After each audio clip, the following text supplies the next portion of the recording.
I challenge people when they say, oh, what's our metrics we need? Often the metrics that are most important to safety are outside of the safety board section. If you are saying to them they don't understand that LTIFR and TRIFR is actually a labour productivity metric, it is not a measure of safety. They know that. They read a balance sheet. A balance sheet is not a projection of future profitability of a business, but it's a damn good yardstick. So the conversation is that we sometimes as a profession need to let go of our language and understand their language. It's not an injury.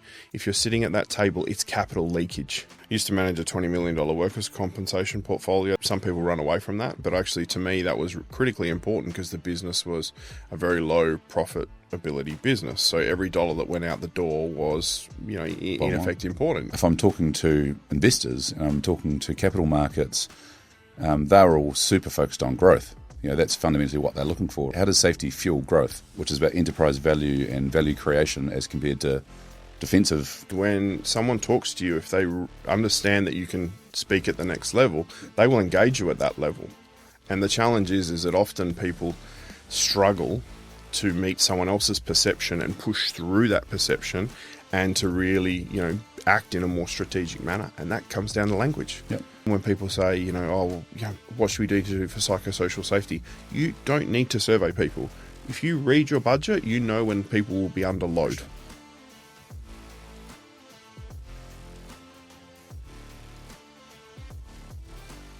Welcome to this episode of The Art of Safety Leadership. Today's guest has spent his career at the crossroads of sustainability, agriculture and responsible investment, driving meaningful impact from the paddock to the boardroom.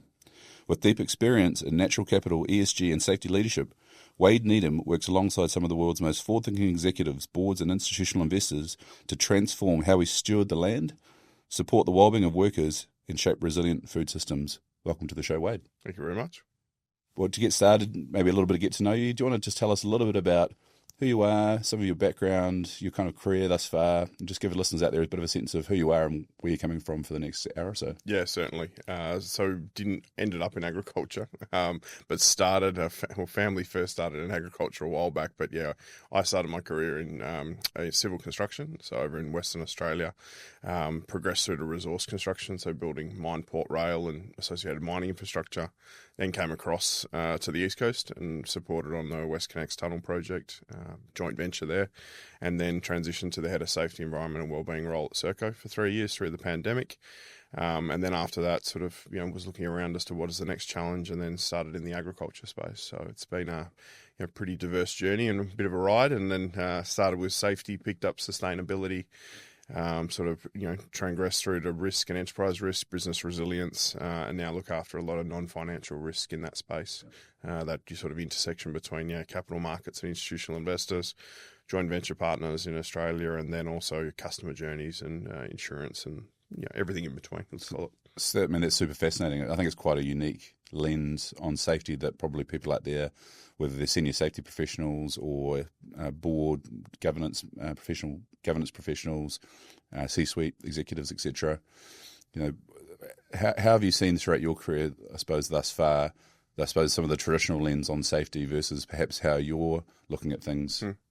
I was very fortunate to come up through the mining sector, especially around that 2010 period, where there was quite a lot of fatalities, a lot of regulatory focus, so I really was brought up in those really structured environments around life cycle planning of mine, asset management, strong enterprise risk, business resilient cyclone management, managing those very large 6,000 employees. Yeah, so it was a really good breeding ground for really having some structure around understanding different risk profiles, but also really insightful as to how different actors work in those ecosystems, be them small contractors, Indigenous corporations doing fencing contracts, right up to, the big guys, Tees, Leightons, those sort of individuals, and how they interacted with EPCMs, and then how the EPCM interacted with the local mine operator, being the mine manager, and then also into expansion projects. So really interesting around how ecosystem actors act, and then also the pressures and load they can place upon each other, especially within commercial arrangements, and how that eventually gets to a nameplate asset that puts things on a boat and gets some value for Australia. Yeah, interesting. What was the moment or series of moments earlier on in your career, or even pre choosing this particular pathway, that spoke to you in terms of inspiring you to get into sort of safety and risk as a pathway, sustainability and so forth? Yeah, so my old man had his small business. Through injury, unfortunately, he then wasn't able to continue that business, and I took that over for a little period. And it was really insightful to me that somebody who had all skin in the game to make sure that they were in a good space mentally, physically, and financially, even when the stakes were so high, was unable to do that. So it was fascinating for me to live through that experience, and that led down to a marriage breakdown and those types of things that go with that. And from that perspective, it's even when the best of intentions systems fail, and it typically is this intersection between capacity, load, and what do you want out of this process? And it's exceptionally hard to do that over a very long period of time. So it really interested me around when absolutely all interests align, things can still not work out. Yeah. And it's interesting, like with a number of the guests we've had on the show thus far, they all have incredible technical capability and non-technical capability, but probably the common thread is that there's a personal journey behind every single one, And I think ultimately, it's the old adage of post-traumatic stress and growth. If the bomb drops in the house next to you, where do you go with it? I've always been around, a good and high quality life is around helping others create value. Yeah. And if you can do that and typically lift all boats around you, your boat will lift too. It's amazing when you take that rather than, speaking in remorse type language. Yeah, absolutely. No, that's awesome. So before we get into the sort of heavier sort of topic, just a bit of a warm up. You've obviously been at the cutting edge of governance, capital markets, safety, and we're going to really dive into that deeply and get stuck into some of those topics throughout the podcast. But I understand for you, sports played a pretty big role in your life and you're pretty passionate about your sport. So why don't we start off there and have a bit of a sport chat? Yeah, so I was very fortunate. My mum was always pushing me into sport. So I had a lot of family that played quite decent, footy, cricket and those sort of things back in Perth. So that enabled me to, really open doors. And what it did was around 14, 15, I started playing into senior teams, both on the baseball side of things and footy. And you get exposed then to, you're not just a 14, 15-year-old kid. You're good enough to play, but, can you take the load of the sledging and all the rest of it? But also you're engaging with, adults, men, who have far more exposure and exceedance. And then they can either play the role of, supporting, or they can be not so supporting. And you've got to fit into a different culture and you've got to learn to play up. Yep.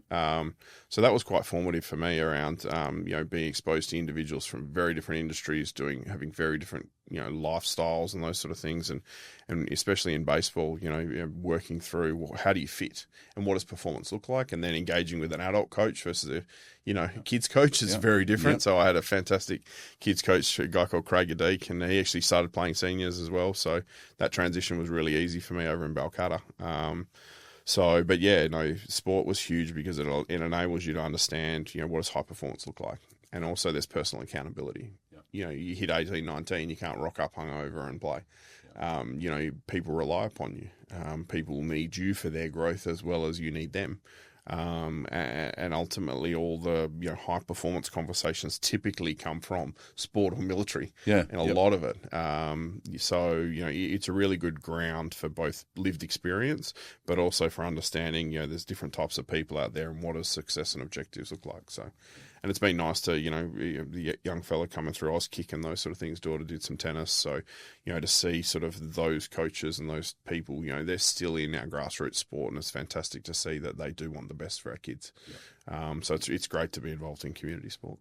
And so many lessons that we'll talk about in more detail in terms of how those experiences influence how you think about leadership and how you approach work and how you work with other people and transfer some of the team skills from sport into work environments later on. Yeah, and often for most, it's there might be their only board appointment, right? Is the local footy club? Yeah, the committee. The committee, right? It's the treasurer or whatever it is. So there's a lot of fantastic people that do civic work like that don't even recognise they've had governance experience. They don't treat it as that, but that's what it is. So and often that can be fantastic pathways into learning more because often a lot of really well intentioned, very successful people come back and serve on community or school boards. Or sports boards. So, it's great to interact with those people. Awesome. Looking at kind of, I suppose, the traditional origins of safety, and perhaps if we kind of, frame it up as kind of the traditional sort of compliance view of safety, that's the role of the safety professional. versus perhaps something more contemporary in terms of safety as a value creation instrument within a business. Mm-hmm. What's your sort of views on that, and how have you seen that evolve, and is it evolving fast enough? Yeah, so two dimensions. One is the capability of the profession. Two is who's hearing it. And I think it's a great analogy around the whole discussion around LTIFR and TRIFR, for example. A lot of people very vocal in this space. The people we're working with, typically people that are risk owners and resource allocators, they're very clever individuals. They didn't get to those places without knowing how to manage risk and how to allocate resources. If you are saying to them they don't understand that LTIFR and TRIFR is actually a labour productivity metric, it is not a measure of safety. They know that. They read a balance sheet. A balance sheet is not a projection of future profitability of a business, but it's a damn good yardstick. Yeah. So the conversation is that we sometimes as a profession need to let go of our language and understand their language and what they're trying to do from a risk owner perspective and treat them as resource allocators in creating value. So, to me, really, you've got to reframe your language. It's not an injury. If you're sitting at that table, it's capital leakage. It is around how are you creating capacity for the load to be faced, and that load can be consistent load on a business, or it can be black swan type load. It can this is a very strange world we currently live in. It's a very dynamic world, considering current world events. So. To me, you have to talk about capacity and load and human capital to resist that, withstand that, and to springboard out and to see the opportunities and seize that edge to really, how do we move past this? And I think a lot of people are still viewing that load management from a safety perspective and managing below a threshold is acceptable. Yeah. In other words, manage for compliance as a defensive strategy. Rather than investing in safety as an offensive strategy to build value. Yeah, and you can argue that your clients or your customers require you to have these certifications, systems, those sort of things, but ultimately that's table stakes. Really, it's around what is your human capital doing? What is the upside? So you have your workers' comp, which is your insurance. That's dead money, right? If you can get that out, put it into risk reduction, and then you can start looking at value creation. So. To me, it's actually, and the questions that I ask when I'm interviewing people is how do you define yourself and what is your role? And their language use and where they choose to play and target often defines the area and where they can create impact. Yeah. So I think there's a piece there, and it's probably a first gold nugget for people out there listening around. If your business, whether it be the board, the executive team, or the safety professionals, or the actual underlying workforce within the business, see safety as a compliance exercise, that in and of itself is defensive. You are defending the business against regulation. Yeah. And it's also because of you. Yeah. Because when someone talks to you, if they understand that you can speak at the next level, they will engage you at that level. And the challenge is that often people struggle to meet someone else's perception and push through that perception and to really, act in a more strategic manner. And that comes down to language. Yep. And if I'm talking to investors and I'm talking to capital markets, they're all super focused on growth. That's fundamentally what they're looking for, right? Yeah. Maintaining your return does not get you a bump in your share price. Exactly. And so you have to think about safety. How does safety fuel growth? Yes. Right? Which is about enterprise value and value creation as compared to defensive compliance. Yeah, and really you can still play that defensive lens around, well, to grow we need to put more pressure on people or go in different directions or increase the pace of change in the business. So how are you going to protect in case things don't break and we don't leak people or leak insurance money or leak other things? But you can still have that. But ultimately that language has to connect back into the strategy of the business. Absolutely. Yeah, that's really interesting. What about kind of taking that same kind of principle, because we're sort of looking at it through the business lens and the safety team sort of up through the business. Yep. If we flip around the other way and look at it from the markets lens on a business, and we think about investing in businesses or acquiring businesses, what does that also work, I suppose, in reverse in terms of if I'm looking to invest in a business, and I can sort of look at a business maybe and I can see that they're just operating a very defensive safety program just to kind of keep themselves out of court. Does that have an impact on value in terms of how or investability? It's huge, yeah, definitely. You can go onto, there's a, through SASB, you can type in dynamic ESG materiality, and there's a case study out there that outlines that when you're looking to invest, there was 2 businesses being invested. One had really strong human capital systems. One actually had really a high TRIFR compared to the industry. That forced the investor then to do more due diligence and understand why they're different to their peers.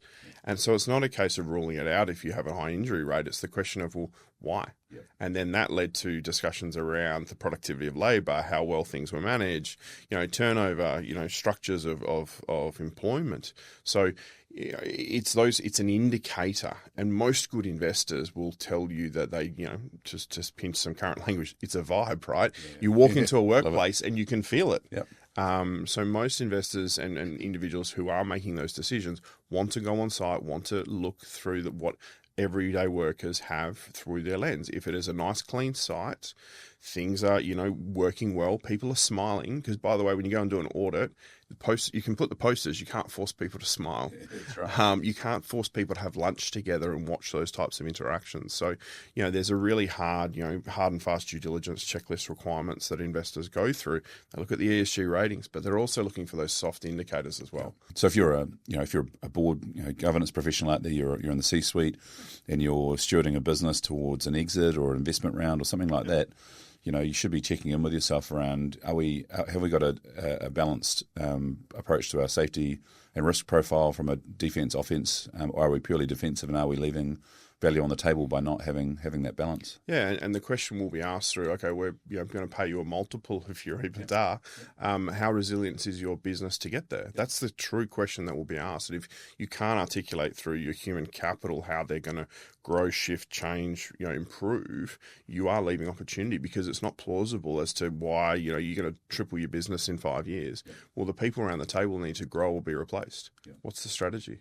So, they want resilience, they want structures, they want capability that will grow into those different levels. Yes, they want the modern slavery policies. Yes, they want all the compliance and the clean bill of health from prosecution. But at the same time, they're making a judgment call as to, can you get to where your narrative is trying to articulate where the value is? Yeah, absolutely. And you've got obviously a deep understanding of some very high risk industrial applications around agriculture, mining, etc. But I would sort of hypothesize it doesn't necessarily matter what industry you're in. Like, at the end of the day, people are still a pretty core component of the value creation formula for just about any business. We're a technology business with, say, 365, and we sell technology, but actually our people are our core value engine alongside our technology IP. Yeah, and look, cost of goods sold is still a critical, and especially in Australia, labour productivity and labour costs. Labour productivity low, labour costs quite high. So, you need to understand those drivers. And a lot of the segments I've worked in, Serco for one, being a business to government enterprise, has low profitability margins. And you need to understand that as to what sector you're in. With tech side, it's all around creation, it's all around people, it's all around sales, it's those. If you're in a different business in a call center, it's a very different metric. You need to understand where you play and also align your career to those sectors that you both feel passionate about, but also can see some growth and provide some opportunity for you to go where you want to go and create the impact you want to create. Brilliant. I think it'll be super thought-provoking out there for people sitting in roles in terms of challenging maybe how they're perceiving safety inside their business, but also where it could lead them if they look at it with a slightly different lens, which is pretty cool. I spoke to a person that was inside a power company. I was like, kick, scream and claw your way to renewables at the moment. Your business is changing.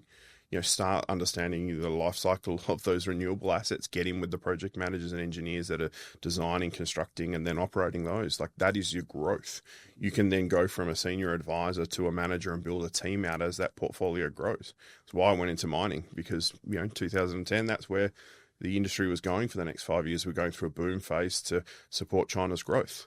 At the end of that, you have to go somewhere. Mining was going down, construction was lowering, so you had to come to the East Coast. So you have to be really, there's old Steve Jobs, you can only look back at your career and connect the dots. But geez, you can take some calculated bets moving forward. Yeah. Go into sectors that are going to grow, because if they grow, you can grow, and there's room for you to do that. What's your view on, I suppose, over the last 5-10 years in terms of ESG in particular? One, how do you sort of see safety fitting within that sort of ESG envelope, if at all?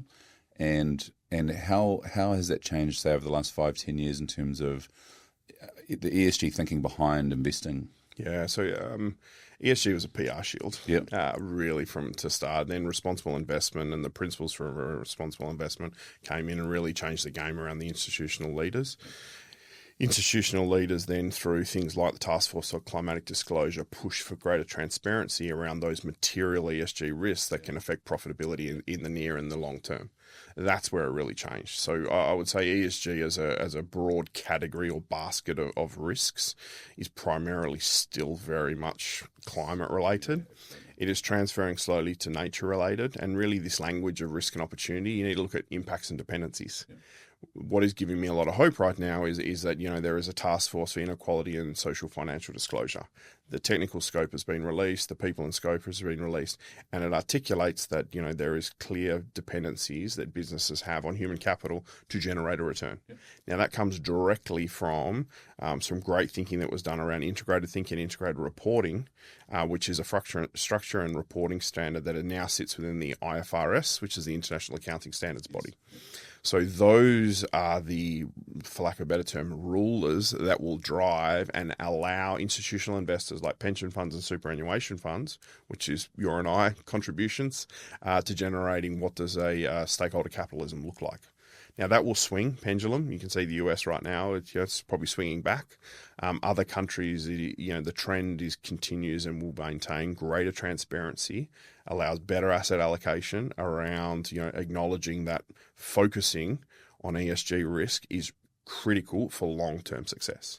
Now, human rights is really the lens that safety should look at itself through at the moment. Currently, it's a compliance and legislative lens. Second, it's a cost lens through insurance and injuries. Third, this human rights is really the reputation risk area. Now, other countries typically we will need to lift, and we saw some issues around human rights globally, but human rights is still in Australia right now. There is clear examples where there is reports around the modern slavery, different regulators around this exists in our country. So what the TISFD does is basically outline, instead of saying non-compliance and well-being, they say well-being, human rights abuse. That is a big lens for someone else to look at. Now, boards typically, when they're looking at what is a brake on growth, is access to capital. Now, if you have a large amount of factors that can lead to reputational risk events, that can potentially disrupt your flow to capital, either through the banking sector or through the market. Yep. So really, that is a lens that I think has yet to really bring bear. It is still very much focused on the legislative and the prosecutory lens. This is a growing side, and this framing of sort of making work go right is not just around not hurt. It's around lowering the exposure, but what does success look like? Which is that well-being conversation, which is why I got into this area. It's not just around not hurting people. It's actually around paying them a fair living wage. It's actually around enabling them to be safe and productive members of society and contribute to their civic duty to enable a prosperous nation. Brilliant. Well said. From a personal pathway perspective, you've got such a unique lens on this particular area, which I think is super fascinating. Who have been the inspiring leaders in your pathway that have triggered the curiosity, the drive, the energy that you've clearly got, and the passion that you've got for this area that have helped sort of shape you and motivate you and sort of inspire you down the pathway you've gone? Yeah. First off was on a Rio Tinto project, and a guy called Mahesh Kaldra, project manager there, does some fantastic work in that space. We're having a Barney between the EPCM and the contractor at the time, and he sort of stepped in and said, Wade, spit the bone. Because it was all around compliance. They had to meet their contract need. We didn't want to progress the work, and it was like, we have to get this built. We need to find a way to get this built safely within the contract, and you need to support that individual deliver the scope. That scope doesn't get delivered, we don't have a project. So that was really, from a commercial standpoint, enforcing the contract does not get you the outcome. Yeah. So win-win relationships are absolutely critical, and that was a really good insight around. That's what I take forward. And a lot of people, you get into situations where your ego can get the better of you. But ultimately, it's what does the business need long term, and what does the team need, and what does culture look like? And there are some bright white lines, yes, but there's very few of those that most businesses cross these days. It is always around what are we in service of, what are we aiming towards. So I think that was critical.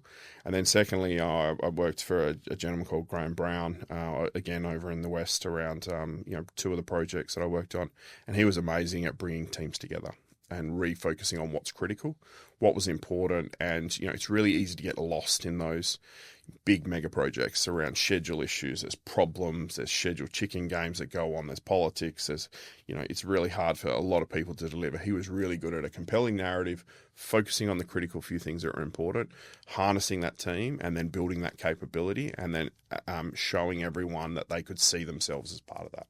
Those two individuals were really critical in enabling me to, get the wildcard step to probably step up and be head of safety at Serco. Yeah, that's pretty cool. And so so thinking about, I'm sure, some of the inspiration from those two influences in your development, what would you say differentiates a good leader from a great leader in the modern business environment? Life environment. Good leaders are, heaps out there, right? They're fantastic, but the ones that you remember for a very long time that, preparing for this, and I could remember who those few were, and you can count them, they're sub 10 in your career, right? And they're all individuals that allow you to see a bigger perspective. They allow you to buy into the context. They show how you fit. They show how you contribute, and they also create space for you to grow, and they provide you air cover to develop and grow and to punch up. And they keep away the pressure and noise of, sometimes bad actors or others that want to influence or want to, go their own direction. I think those components are really important. But also, accountability is critical. You have to deliver on something. You don't get, this is not university. Businesses exist to make a profit. And work is really good for health. So people that can hold all that together and allow you that space to, allow people that space to both be themselves, see their best self, and then plot a path to it within the broader context of the business towards a goal. Absolutely amazing people. Brilliant. We had on a previous episode, we talked to Aaron Guilfoyle, fellow Australian, and he reflected on a really important part, which I thought was interesting, around one of the mentors he had in his development. Told him some years later, once sort of Aaron had enjoyed some career success and progression as a leading prosecutor here in Australia, and he caught up with him years later, and the mentor said to him, "I knew you were always going to be more successful than I've been," and as a true leadership piece, having the ability to step aside and let the talent flourish and not get to that critical juncture where actually people start getting held back because they're pushing up on the door, And it's hard when you're coming through, right? You're charging, and you're really going hard. And a really good leader in my career, Tony Whitcomb, he held me down on a couple of times. I thought I was ready, but he had my best interests. It was hard at the time to see that, but he kept pushing up, and when the time was right, enabled those progressive stances. And sometimes there is flying too close to the sun. Jesus, it happens. And there's a lot of I say to people, you can't see up sometimes. You want up, but sometimes you can't see it. And when you do take those bigger roles, you step into a lot more stakeholders, a lot more context you're not familiar with, a lot different language, and you can be a duck, but Jesus, you're paddling fast to understand above, to the side, and then still keep things going underneath. Yep. And the different pressure that you didn't see from below. And that's what a good leader does, right? It manages that pressure and load so that not that you don't feel it, but in effect you understand the broader context. So moving on to a slightly different topic and thinking about through your vast experience in the industry and thinking about some of the things when you walk through some doors at a business, what are the things that you immediately see and smell that contribute to you sort of making an assessment around how well develops the safety culture inside this organisation? How well developed is their governance around this sort of stuff? Where do they sit on that kind of defence compliance pendulum versus sort of offence value creation sort of pendulum? Mm-hmm. Yeah, it tends to start before you even walk in the door. Like, you're looking, if you're evaluating a business from a due diligence, you're looking at, really what the board reports and what the financial statements are saying. Like, the big thing I look for is around, is there strong asset management? That's the first thing. So, are there assets being managed well? Is there regular CapEx spent? Is there, good OpEx understanding around how to make those assets safe? Is there internal audit program around asset management? Like, plant is still a huge indicator. If you manage your plant well, you'll probably manage your people well. Because if you're managing one really structured and well, someone will make the link as to, well, I need someone to manage my plant really well. So, really good asset management is what I tend to look for straight with. And then you start looking for the softer signals when you're on site as to, what are people doing when they're there? I love staying a little bit past the end of shift and watching how people leave. Yeah. If you watch how people leave, not how people start, because, no one really normally walks through with a big smile on their face to start work. But if they're leaving at the end, and shoulders aren't slumped, they're talking. Yeah, body language. They're talking to their co-workers. They're going off. Is there carpooling happening? Is those sort of things. So that's really critical. And how people eat lunch. Is there enough space for lunch? Is there the facilities there? Because small little investments, in those sort of things mean people get it. Connection, right? Yeah. So like, I think the current leader that I work with, evaluates, they rock up to a site and they'll look straight away and they look at two things. They look at the TRIFR rate and they go, it's above industry average. Good. There's opportunity here. Yeah. It means that people aren't managing their business well. Yeah. So he actually looks at there's an upside. And that we have to manage risk in a certain way. So therefore, we have an opportunity. Someone's left something on the table, which is a very different way than someone walks in and goes, "Oh, this isn't a business I'd like to buy because I don't, I don't like the look of this. People aren't clean, all that sort of stuff." Yeah. He sees upside. Yeah. So that's a different lens to think through. Persona. It's an opportunity-based lens, and there's some interesting guys. I was talking to. Brian Long's doing some really good thinking in this spaces around what does alpha look like or upside look like for businesses that really strongly manage their people. There's those sort of things that I think, leading business leaders really get it. Yeah. But they often will really dislike and they will avoid when people come to them and speak in noise, speak in platitude, and speak in stories that are not connected to what they're trying to achieve. Yeah. So this is where people get in the anger. This is where people come sort of a little bit. They buy into popular psychology, where it's like come with a compelling story and narrative around an individual. If it's a business of 20,000 people and you're bringing one individual, you're not showing how that scales. You've got to be understanding. And that's why when people take TRIFR and LTI out of their board reporting, it's communicating to the leaders that you don't know that indicator is actually my ESG metrics around how MSCI is ranking us. And if we don't put those things into annual reports, and that's not part of our discussion, we're not taken credibly. Now, they may not agree with how that ratings agency uses those things, but at the same time, it's around understanding the other person's context and moving past it. Yeah. There's a real good piece of gold earlier in that, which is around this kind of culture piece around soft signals. Yeah. And I just wanted to come back to that briefly because I think it's a bit of gold dust out there for people. Is that and the thing I love about how you frame a lot of the stuff up is a lot of it's actually not specific to safety per se. Yeah, it's about just good business, right? Safety is an outcome. Good culture. Yeah, absolutely. You don't win by focusing on safety. Yeah, it's productive, safe work, not safe work. Yep, 100%. In sustainability, there's so many people chasing outcomes, and so many people wanting to do good, but you cannot be sustainable if you are in the red. Sustainability is long-term business continuity at an above market expectation. Yep. That's what good looks like. Yep. Growth. So if you're a safety professional out there or a business leader or a board member, a governance professional, thinking about things like, have you actually observed the team in action? Have you actually seen them, sat with them while they're having lunch, or observed them having lunch, or observed them leaving a shift, or some of those things? And it's the observing part, and you've got to do it adjacent, because if you sit there as a board member, Jesus Christ, everything goes quiet, exactly. So oftentimes it's about putting yourself in a situation where you can casually observe interaction, not knowing that you're doing the observation. Yeah. Now that's hard, but people get better at it over time. But yeah, there's this stilted behavioural-based safety as to, well, if I didn't hear it when I had that conversation and doing the tokenistic, I'm on site, well, I better do a safety observation. Yeah. That's insanely valuable if you do it well, and it should be done.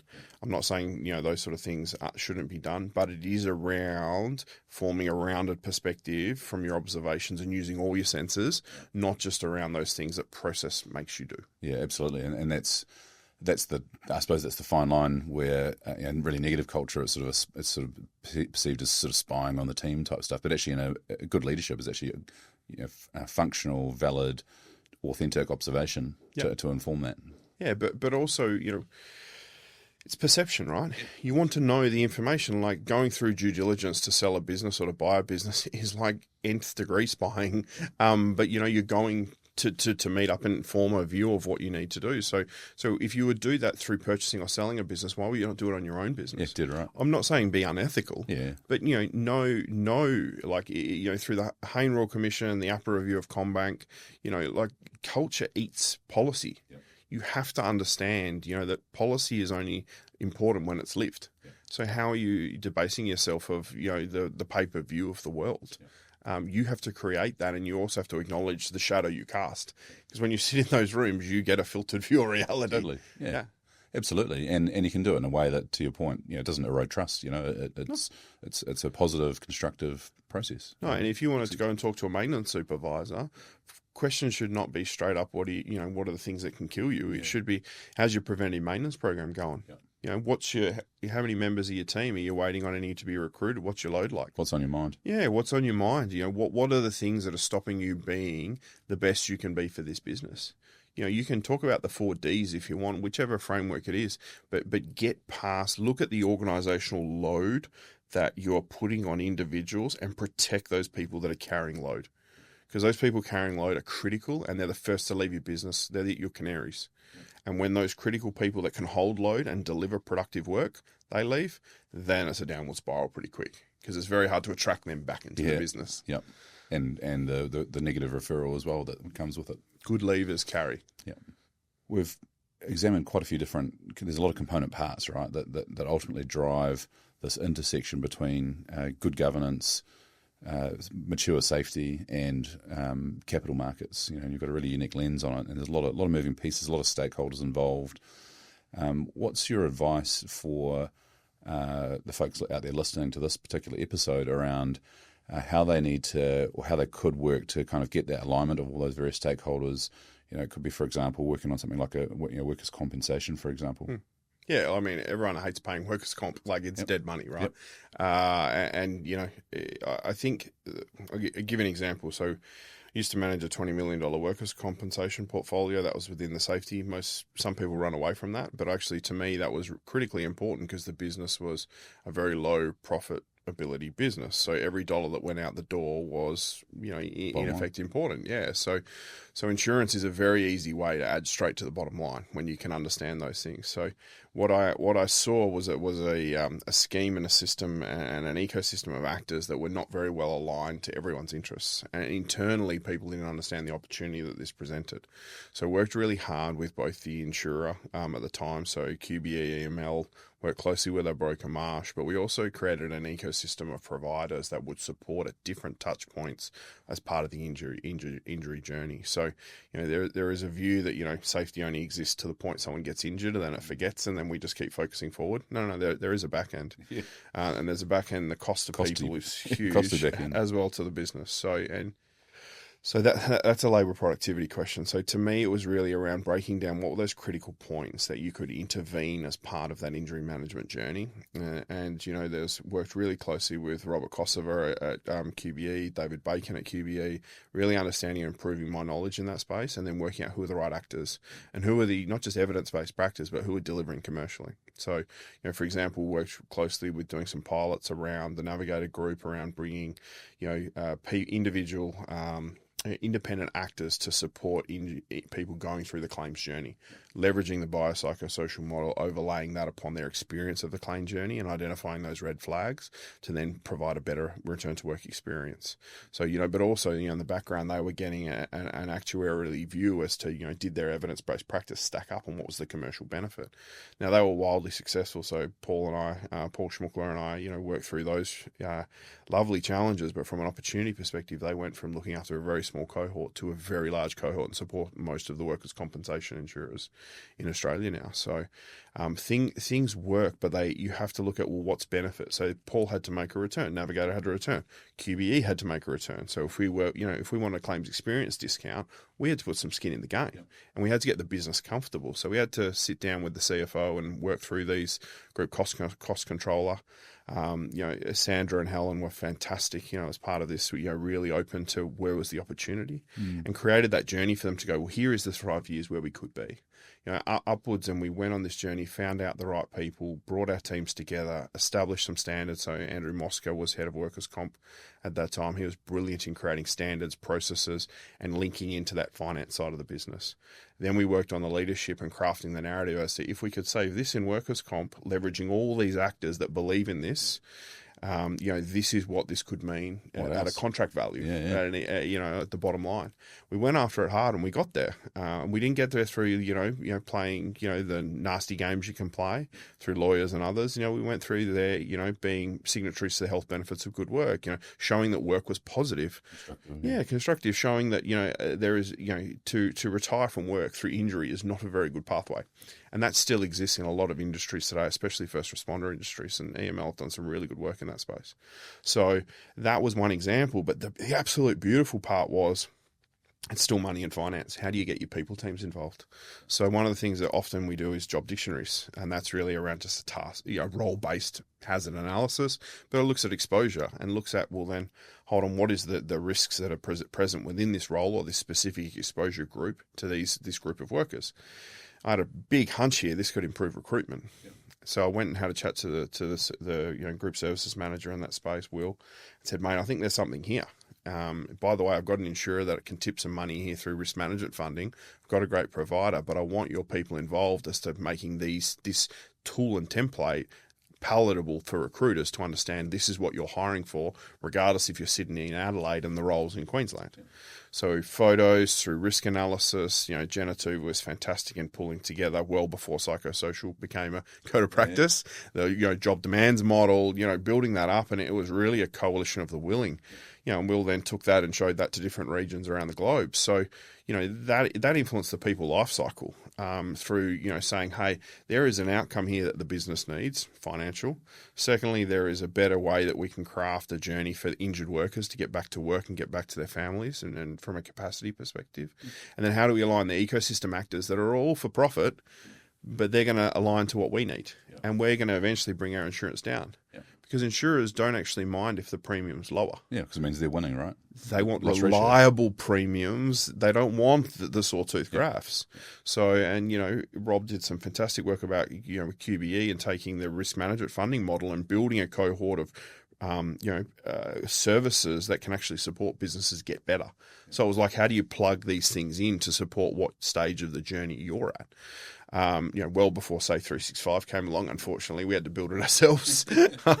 So, that was where we were able to link in the different functions, but we had to look at it through what's in it for them. Yep. Why do they want to partner with us? They want long-term revenue. We want long-term outcome and continuous improvement. And by the way, we also want silos to break down. So, using people like priority care for early intervention, then we leverage body care for a phased view of, doing pre-employment medicals. That all had to tie in. And when you tie that all in, it generates an amazing flywheel of improvement because everyone can see I'm safe in my space. Yep. I'm delivering good work. Wade's going to recognize that we're doing this and he's going to share that, hey, we're all doing this and we're all going to win.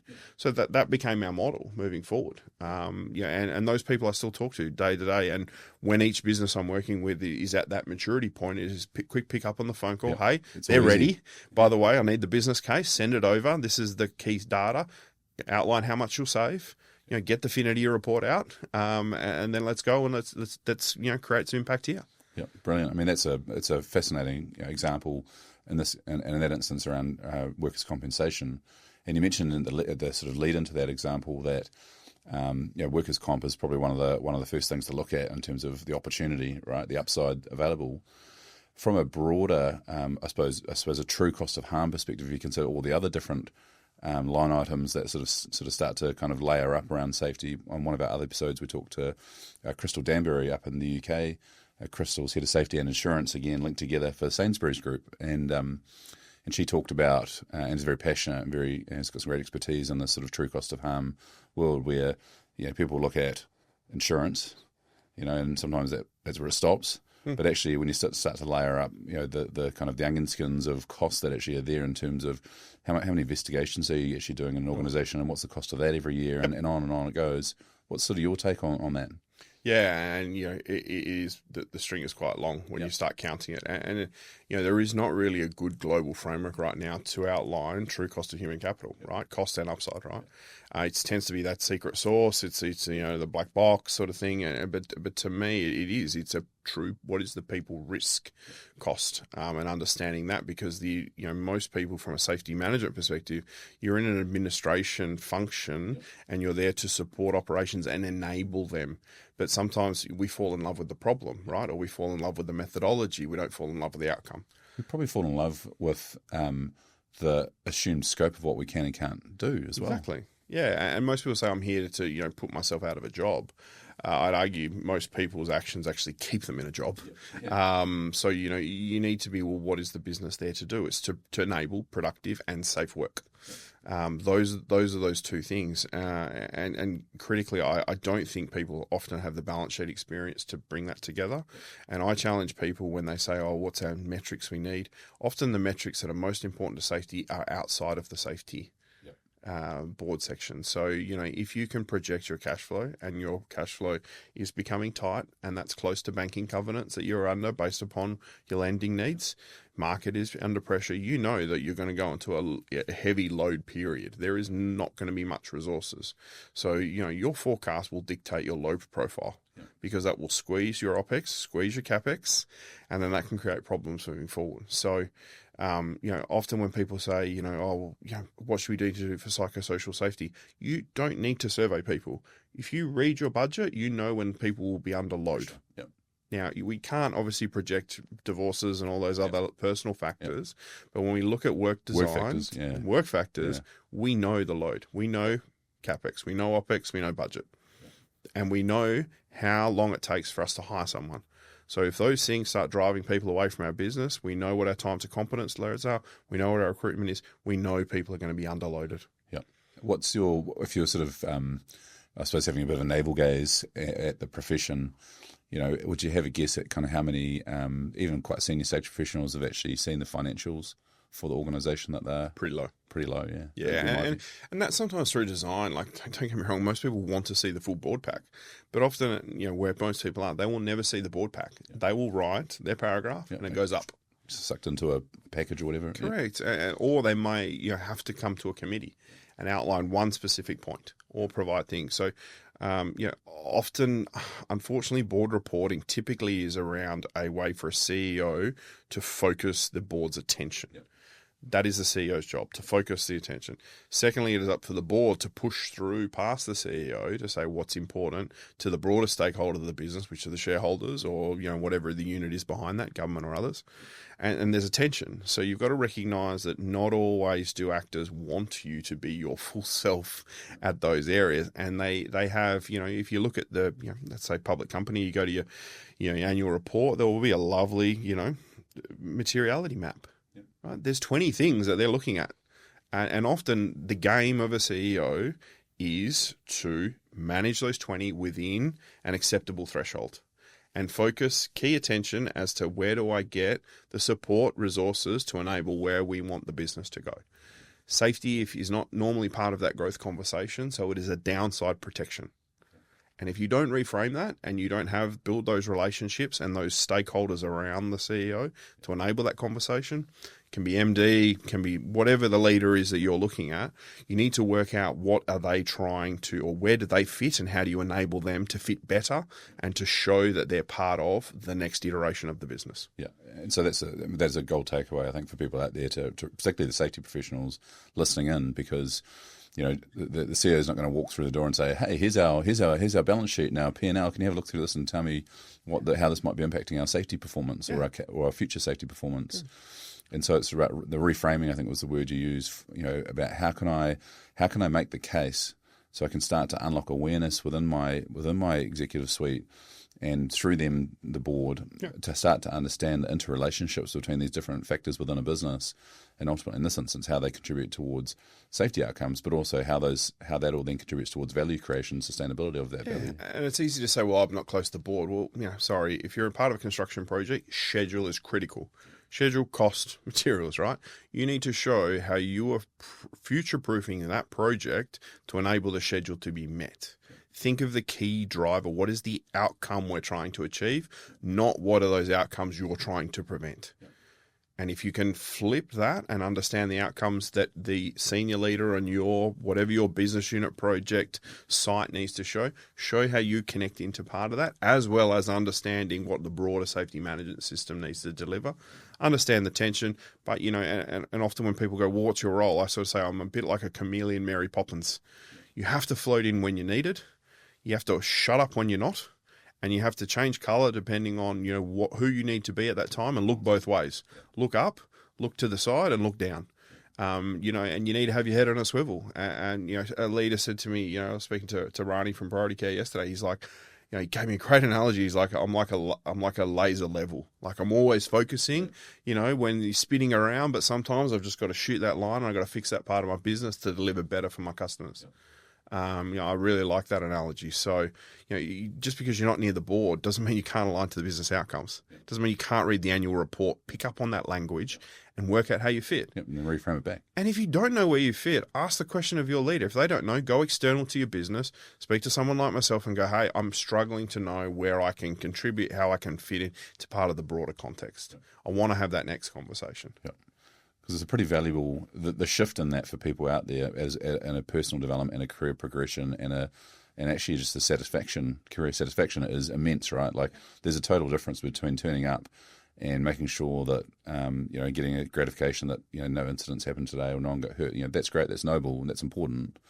But actually, as a business professional, if you're turning up and you can demonstrate that you're adding value to your business, you're actually growing, helping supporting growth, you're keeping people safe, you're adding a much broader value. There's a much broader value proposition in it, which is much more gratifying for most people. That's why you get out of bed. You are the sum of more than your job description of the tasks, right? You how do you feel connected to purpose? How are you getting better in from a mastery perspective? And then how are you inspiring others to be better? If you don't come to work with passion, that rubs off on your family, and then your kids see, are you happy to go to work?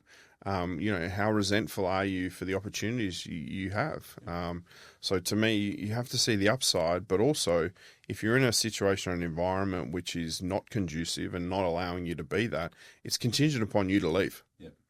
And I think a lot of people, make a lot of reasons why they can't, but you're not a tree.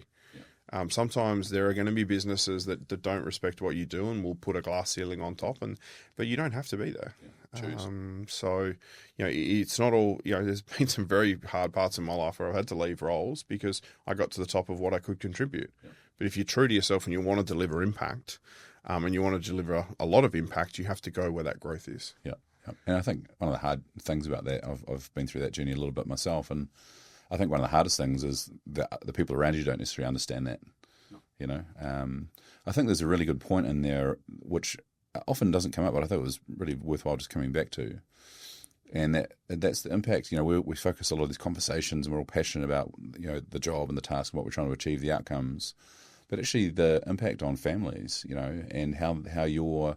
If you're not progressing and you're not happy at work and you're not enjoying what you do, you're not feeling valued, all those things, how that permeates back into the home front and the values and perceptions and behaviours it creates, for instance, in your kids or your partner, then it starts to form up how they view work. That's pretty powerful. Yeah, and my kids know I like my job. I say to them openly, I have a fantastic job. I travel a lot for work. It takes me away from them. But that's part and parcel of generating impact is you go where the work is. You go where the risk owners and the resource allocators are. But they also, you connect it key back, it's your demeanour, but it's also things like, hey, you know what, we fly a lot on Qantas, by the way, they're paying for part of our holiday, guys, through frequent flyers. So those sort of little things where they can see in the window. They're not going to understand, a lot of the work I do, but he connected back. But, my son is 10. He knows where milk comes from. He knows where cotton is grown. He knows key, individuals in the ag industry that are important. Now, most kids don't. So I think it is important. It's contingent upon you. Kids don't have to be you, but Jesus Christ, give them the context as to why you get out of bed, and that will inspire them to have a work ethic and generate impact and build a better Australia or whichever country you're in the world. Awesome. Well said. All right. Next topic, I want to dive into something that we touched on briefly earlier in today's episode, psychosocial risk or risk management. Been a huge amount of change. Obviously, it's become there's a regulatory lever that's sort of emerged in Australia, France, and a lot of developed countries are starting to introduce that. We've seen international standards be deployed that are now sort of out there. There hasn't necessarily been a developed profession to support that necessarily, and so there's been a lot happening out there to try and embrace it and work out what needs to happen. What's your you've been involved in this area, you're passionate about it. What's your sort of take on the whole sort of psychosocial risk management kind of development pathway? Yeah, I mean, ultimately two things have driven this area. One is unsustainable, insurance outcomes. I mean, we're having a look at what happens in Victoria and New South Wales. Schemes become unsustainable. Yep. Return to work cost is just exactly outrageous. And secondly, within France, the case you're referring to, public perception, overwork, right? We saw that through Hayne Royal Commission. We saw some improvement notices issued around those sort of areas, and just fundamentally, society no longer allows workers to be treated like light globes and thrown away when they're broken and screw a new one in. So I think those two are, have really given rise to what does better look like in this space. I think the upcoming changes, especially in New South Wales, being more inspectors brought in, discussions being talked about, between different regulatory agencies. I think that's all positive, and I don't think businesses should be able to transfer that risk onto individuals through either poor risk management practices or transferring it to insurers. That's an unsustainable system. So the challenge we have at the same time, though, is literacy. Literacy is increasing within workers at the moment. It has never been easier to generate a claim, depending on which state you're in. But secondly, as well, is that, it is very hard to get people back to work, to return to work, rates say. And it has a lifelong effect, not to mention secondary psych on cumulative. Exactly, cumulative exposure. So, but we've still got to do the work. We've still got first responders have still got to be out there and serve the community. So it is quite challenging and a big balance, and I expect this area to be larger and more important. And I do think the regulatory framework in the next 2 years will probably drive a lot of this. Strengthening that up. Yeah, but it'll largely mean compliance to codes of practice. So do you have your risk registers? Do you have your prevention plans in New South Wales? I think also the work that was done, through the Respect at Work review, the human rights, the positive duty that is coming in, that's a beautiful ability to start having different functions talk together, because regulators don't care about functions, they care about businesses, and workers just want their problem solved. Yeah. So, I think there's going to be a huge legal focus. Paper safety, unfortunately, for a lot is coming. But really, what I think I would really like to see, and I think where the smart organisations are focusing is, taking that bow tie approach. Have the early intervention, have the back end, have your really strong EAP support, have, your manager hotlines being used, but also start investing in your frontline leaders. I think, people managers and managers of managers, typically around what good looks like, that is where the true investment needs to be made. They are the people, it's still, go back to that fundamental Google study, what's the most important factor is to generate your engagement and well-being at work? It's your frontline leader. It's your leader who you spoke to every day. Do they view you as a person or do they view you as a resource? So I speak a lot in human capital because it's quite broad, but that is built up around individual relationships, around what does good work look like. And good work needs a good manager and enable you to grow, to have autonomy, develop mastery and connect your work into the purpose of the business. Yep. Do you think longer term, and there's a lot of this is starting to happen now, but I'd say still very mature out there. It's kind of like evolving the right people into the right roles, because like a lot of, and I suppose it goes to the core of the sort of psychosocial risk assessment type concept, where you're actually looking at the actual job role and then looking at the anticipated or foreseeable load, psychological load on a person from that particular job role, and therefore through putting that into recruitment to think about how you actually recruit for roles to make sure that you're actually recruiting people with the right baseline sort of psychological profile to be successful and thrive in that role. And that's exactly what we tried to do in the workers' comp in the example through that. Take the job dictionaries and give it to the recruiters so that we bring in the people that are the right people at the right level to sustain on that exposure. And then the thing that most people don't really want to understand is that businesses are going concerns. The financial models, the resource allocation models, the CapEx and OpEx, those are all pre-built into what needs. Now, obviously, they will adjust based upon market conditions and what the company's results look like. But that is a huge factor. So training people to be fantastic leaders in an environment that can't manage their cost of goods sold, I don't care how good the leader is. It's like saying how good the fruit bowl is.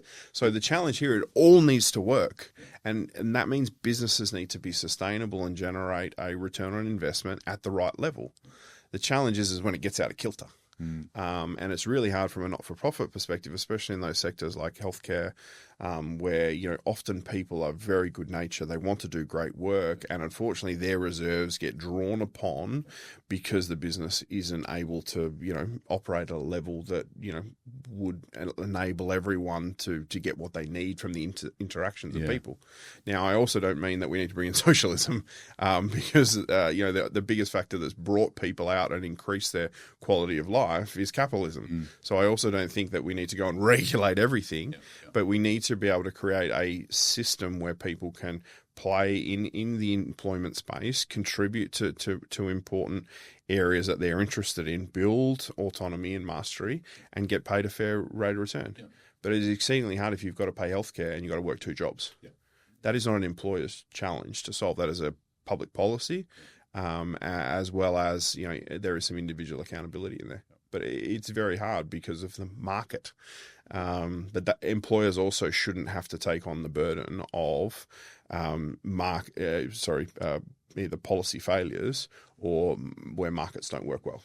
Something you said in there, and using that healthcare example as a really easy one for people out there to understand, is if you're sweating the assets in terms of your team and you're placing this burden on them and you're asking them to repeatedly dip into the reserves in order to perform their role, without doubt, and we see this from times, well, we see it quite often, all the time. Eventually, you decay the quality of the healthcare to the customer, to the patient. And linking that back, one of the very first things you said today, Wade, was around moving safety from a safety to a value conversation. And it's a great example with that healthcare one around the psychosocial side of that. If you hire the wrong person who doesn't have the right underlying psychological baseline to thrive in that type of role because of the job demands of the role, and so then you sweat the asset, and then you have reduction in performance despite all the best of intent and all the passion and effort that come with a lot of people in that particular industry, you then ultimately erode the patient experience and the care that they get, which then erodes the value of that business, right? So it's totally married together, right? Yeah, and that's why you can never lose sight of the objective, and that you are not supporting the business achieve their objectives if we're injuring people or we've got the wrong people at the wrong capacity or in the wrong positions. And so often it's around how do you build capacity before we change and put more load on people. And so there's key points around where people get promoted, or there's a new manager and you're setting expectations. How do you live the policy, right? How do you bring the risk appetite, and how does it create an actual feedback loop? When we bring those key intervention points and change points from the employee's life cycle, how do we intervene at that point?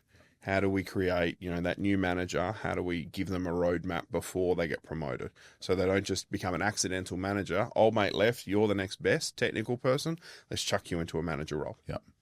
Yeah, absolutely. And I think that's such an important domain to continue to explore on the psychosocial side of that, because if it's not immediately obvious to some listeners out there, the reason why this is so important is that the return to work component of this particular injury area is much longer. It has a much longer tail than an injury type incident in most cases.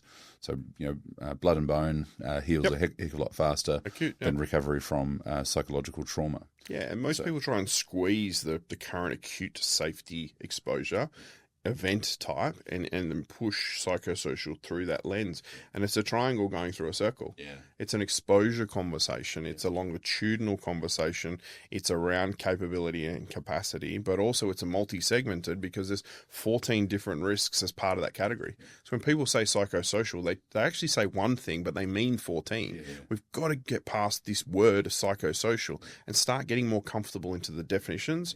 We don't say, we typically don't say, oh yeah, that's a gravity related risk. No, you say working at heights, right? Or you're working with heights or whatever language you want to use. So get past, stop using the word psychosocial, start using the next category down, which is the actual taxonomy.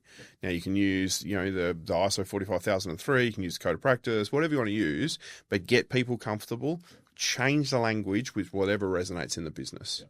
If you go and talk to most people in culture or HR people that have been in them for 20 years, they're familiar with the jobs demands model. Yeah. They were doing it before you were. Yeah. Go and talk to humans factors people. They were doing it before you became sexy. Yeah. Guys, there is so much capability in your business that you can link and align with. But if you come in as, oh, this is a new thing. It's a new health and safety thing. Whack. And you've got to bring people together. And the best way to facilitate it is get your external counsel to come in and go, because there's so many myths that are out there. Oh no, we can't share that data with you, issue resolution or complaints or whistleblower because of privacy. Yeah. Well, no, that's not an acceptable answer. How do we do it in a way that complies? And we did that, within a couple of businesses I'm involved with, and the external counsel from Kane or Gates is fantastic at going, actually, no, respectfully, that's a myth. Or, hey, you know what, this is something that we actually, need to focus on. And by the way, issue and grievance can work together with safety investigations. Because, from a positive duty, we can't re-traumatize people by having them do a safety investigation, an insurance investigation, and a HR investigation. Yeah. We have to do one. Guys, how do we design it so we're all things to all people? That's on us to do, not on the injured worker or not on the person that's being exposed to poor behaviour or through our own underinvestment in learning and capability of our managers. Yeah. Awesome. All right, we've sort of covered off a fair bit of meat on the bone. It's been an awesome episode. There's some real food for thought out there, I think, for people, whether they're senior safety professionals, professional governance professionals, rather, executive management. So thanks for the contribution that you've made. It's, I think, awesome. Just to sort of start to kind of close and reflect on some things. What are the things out there that give you real hope? Because obviously things have moved and progressed and evolved significantly through your tenure thus far. Mm-hmm. What do you see out there that gives you hope? What's an example or something you've seen that you kind of go, yep, that's brilliant, we're on the right track here? Yeah. Oh, look, to me, regardless of any business you go into, there are people that will be carrying load that perform day in, day out, and will also find those continuous improvement. Like the 1 to 2%ers compounding over 10 to 20 to 30 years are just inspiring. And oftentimes people do it unrecognized because it's the right thing to do. And it's really our job to find and protect those people and shine a light on them and find those pockets of brilliance. So to me, you can look at the macro level, you can, look at social media and how it highlights all the problems. But, whenever I start to get a little bit, down or, can't see through those trees, you get out there and you go and see people that are doing real work, that are taking meat off the bone, that are harvesting, food and fiber, for our plates. Find the people that are doing the work, and that will inspire you because of the work that they do. Brilliant. That was an absolute gold nugget in there for people to think about in terms of, because we all go through those times, and you're questioning what you're doing, or is safety still for me, or risk still for me, or whatever role you're in, really. Yeah. And I suppose having the courage to go out and seek inspiration. Yeah, and a mate of mine, I used to work with him, Darren Georgini, he pulled me aside when I first got promoted and he was having some challenges and had to leave the project. But he said to me, when you take this role, you need to go and find a space that's yours, that you can just, not turn the phone off, but ignore the phone for 10 to 15 minutes. He took me to that space for him.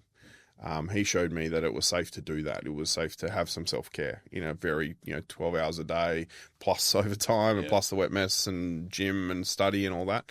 He said you had to carve that out. And so my space on those projects was jumping in the dicky seat of a Moxie or a dump truck and going talking to someone who was actually carting dirt. And learning about what they were doing at home, what was their challenges, were they enjoying things, the radio chatter, for civil earthworks. So, that was part of my space that I created around that. So that's what I do. Awesome. I think everyone needs that. Yeah, find your own. Yeah, brilliant. All right. So moving to some rapid fire questions, which we do on every episode of The Art of Safety Leadership. and we get some really interesting responses to these from our guests we've had. So the first one is, what's the best piece of leadership advice you've ever received, do you think? Align interests and compound interest is the most biggest lever that you can do. So 1%, recognise it and keep inspiring those 1%ers to build up. Brilliant. What's a next question? What is can you reflect on a particular mistake that you've made in leadership that you learned a really valuable lesson from, and what was it? Yeah, tend to be misreading the situation. So you don't understand either materiality, or you're sort of trying to do the right thing and you missed a key point of context. So to me, it's always around, before you ask the question, know what the answer is going to be, and do the work. So don't get into a room without doing the thing. So the biggest lesson I learned was through a very painful lesson, was trying to do the right thing for an individual going through a challenging period, and then I became the problem. So sometimes doing good is not always doing good. Yeah. If you could give yourself, your younger self, 15, 16, 20-year-old Wade, some advice based on what you now know in life, what would that be? More quickly understand that to be seen as a strategic advisor, you need to understand the operating context of the leader you're enabling. You need to go into their world, not walk in their shoes, but actually understand what's the drivers upon them, be it an engineer, be it a construction site manager, whatever it is, the person you're enabling. You have to understand their context to the same degree as them to enable them to achieve the outcome. You can navel gaze, read all the safety journals you want, read up. You can be brilliant technically, but you are doing a disservice to the people you're supporting if you don't know how to unlock those resources to lower that risk or achieve that upside and grab that opportunity. Yeah. And probably be able to define the problem that you're trying to solve by understanding that context, right? Correct. Yeah. What do you think the most important question leaders should be asking themselves every day? What load am I placing upon people, or what load am I taking away?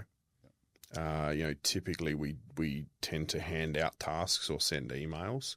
We don't actually look at who is the best person to do this, how much do they have on their plate, and we are always biased towards loading people up that do great work, and it's a personal bias. And secondly is around, am I firefighting or fireproofing? And often the firefighting gets the exposure and gets the congratulations, but it's actually the quiet fireproofing, the quiet improvement, the quiet compounding interest of the regular day-to-day work that actually sets you up for most success in 5-10 years. Brilliant. Well, thanks, Wade. It's been an awesome episode. There's, as I said, lots of gold nuggets out there that people will be able to kind of listen into and take away and experiment with and trial in their own operating context, whether they're sitting on a board or executive table or are in the safety profession. Thanks very much. It's been great having you on. Perfect. Thank you. Cheers.